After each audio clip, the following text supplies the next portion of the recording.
మరి దీపావళి రోజున అయ్యప్ప స్వామి గుడిలో ప్రత్యేకమైన పూజ చేస్తారంట కదా, అసలు ఏం పూజ, దాని విశిష్టత ఏంటి? శాస్త్రప్రీతి. శాస్త్రప్రీతి అంటే మనకి కొబ్బరి పూలతో ఒక గిన్నెలో ధాన్యం పోసి కొబ్బరి పువ్వుని పెట్టి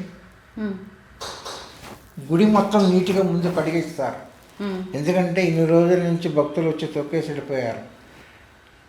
దీపావళికి మనకి మకర సంక్రాంతికి 2 రోజులు గుడిని నీట్గా కడుగుతారు.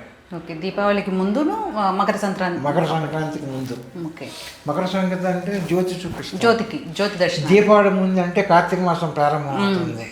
కార్తీక మాసం ప్రారంభం అవుతుందంటే మాల వేసుకొని శుచిగా వస్తారు, వాళ్ళని జాగ్రత్తగా చూసుకోవాలి. అదే బాధ్యత దేవస్థానం కమిటీ, గవర్నమెంట్ అది. కాబట్టి మన దేవస్థానాన్ని అంతా పుణ్యమోచన చేసి పూర్తిగా గుడి అంతా దీపాలు పెట్టి శాస్త్రప్రీతి అని చెప్పేసి 18 మెట్లుగా పూజ చేస్తారు. మనకి మంత్రం ఉంటుంది, వాళ్ళకి తంత్రం ఉంటుంది. మంత్రానికి తంత్రానికి చాలా తేడా ఉంది, వ్యత్యాసం ఉంది.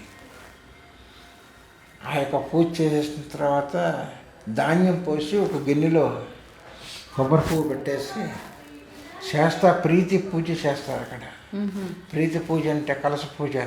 18 అంటే 27 కలశాలు, 27 కలశాలకి మెట్ల మీద శుద్ధి చేయటం, ఒక్కొక్క కలశం తీసుకొచ్చి చేయటం, స్వామికి అభిషేకం, ఇవన్నీ మన కార్తీక మాసం వేస్తే స్వామి రెడీగా ఉంటాడు. గుడి అంతా బాగుంటుంది, చక్కగా అలంకారం చేసి.